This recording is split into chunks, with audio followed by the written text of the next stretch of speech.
Dengar belum sih tentang feminisme atau kesetaraan gender? Kalau kalian udah tahu, pasti tuh kalian udah tahu dong kalau kesetaraan gender itu isu yang punya banyak banget kontroversi. Tapi kalau kalian belum tahu, ini waktu yang tepat buat kalian buat dengerin PowerPoint kita yang mengulas tentang buku yang berjudul Muslimah Feminis yang ditulis oleh Neng Dara Afiyah.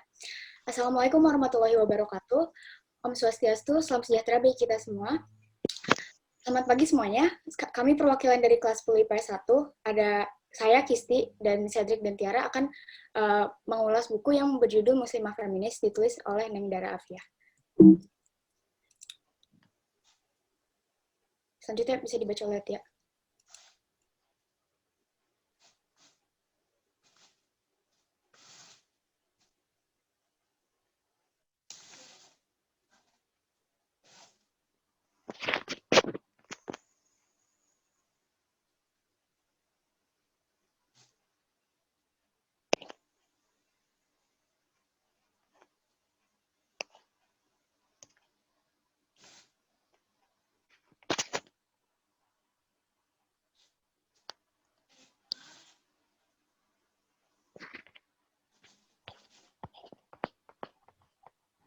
Tadi kata Kisti, ini bukunya seru banget.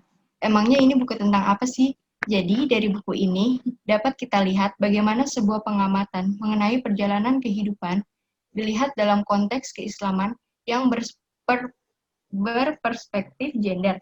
Buku ini berisikan mengenai perjalanan hidup autor yang menyelami kehidupan meresapi kesadaran akan multi-identitas yang dimiliki setiap manusia, yaitu identitas etnis, gender, agama, dan identitas negara. Identitas tersebut saling memberikan pengaruh kuat pada perjalanannya, saling melengkapi, dan bahkan bisa jadi bertentangan satu sama lain. Buku ini dapat menjadi jawaban mengenai bagaimana seorang muslimah di sisi lain juga merupakan seorang feminis. Mengingat bagi kebanyakan orang awam, isu feminis cenderung dipandang sebagai hal yang kebarat-baratan dan cenderung dianggap tidak sesuai dengan ajaran Islam. Kan Tia udah jelasin nih isi bukunya. Saya bakal jelasin kelebihan dari buku ini. Pertama, buku ini menarik untuk dibaca karena bukan karangan fiksi, melainkan benar-benar real pengalaman penulisnya sendiri, yang dituangkan dalam karya tulis ilmiah. Buku ini tuh beneran kejadian yang dijadiin karya tulis, bukan sekedar imajinasi. Buku ini juga sangat ringan dibaca, jelas dan mudah dipahami, karena pembawaannya yang tidak menggunakan bahasa-bahasa rumit dan berat. Ketiga, buku ini mengantarkan pembacaan kepada perjalanan yang penuh dengan penghayatan yang kuat. Penulis ini menggunakan pilihan kata yang tepat.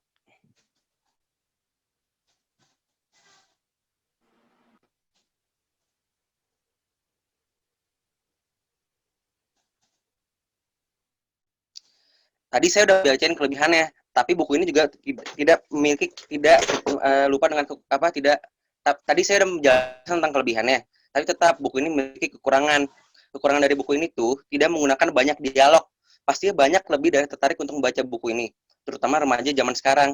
Jika banyak dialog ya, dan juga isi bukunya sangat banyak menjelaskan tentang biografi autor dan pengalaman-pengalamannya tidak straight to the point, yang mungkin sedikit membosankan bagi pembacanya.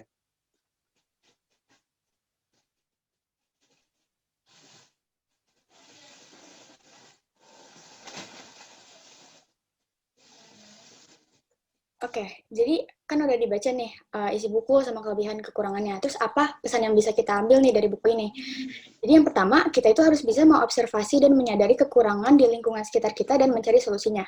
Nah, maksudnya di sini, kalau di buku ini tuh dibilang kalau si penulisnya itu menyadari bahwa perempuan itu masih diperlakukan secara tidak baik gitu. Dan dia itu mencari solusi dengan cara dia mengikuti organisasi yang bertujuan untuk kesetaraan gender. Dari situ dia mulai tuh mulai speak up, mulai menjadi aktivis yang bertujuan untuk menyudahi adanya perlakuan yang kurang baik kepada perempuan itu. Nah, sama seperti kita harus bisa menyadari apa sih di sekitar kita tuh yang harus ditingkatkan gitu. Nah, oke, itu pertama. Yang kedua itu patriarki adalah budaya yang harus dilawan bersama-sama. Nah, patriarki itu apa sih? Patriarki itu sebuah pemahaman yang berpikir kalau laki-laki tuh derajatnya, istilahnya tuh lebih tinggi daripada perempuan gitu. Padahal ya, kita tuh tidak bisa menilai seseorang hanya dari gendernya dong. Banyak aspek lain yang harus kita lihat. Misalkan kayak skill dia dalam berkomunikasi, sikapnya, dan masih banyak lagi. Bahkan gender tuh harusnya bukan menjadi acuan untuk menilai seseorang gitu. Nah, jadi budaya patriarki ini harus dilawan. Kenapa? Karena seperti yang saya bilang tadi, kita tidak bisa menilai seseorang hanya dari gendernya. Yang ketiga, diskriminasi terhadap perempuan itu selalu ada.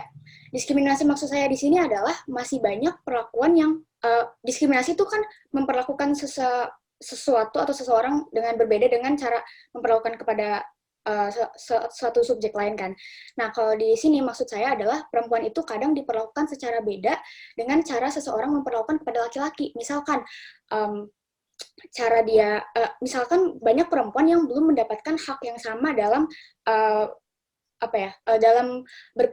dalam pendidikan misalkan. Masih banyak perempuan yang tidak bisa meraih jenjang S3 karena dianggap bahwa perempuan tidak boleh mengambil pendidikan yang terlalu tinggi.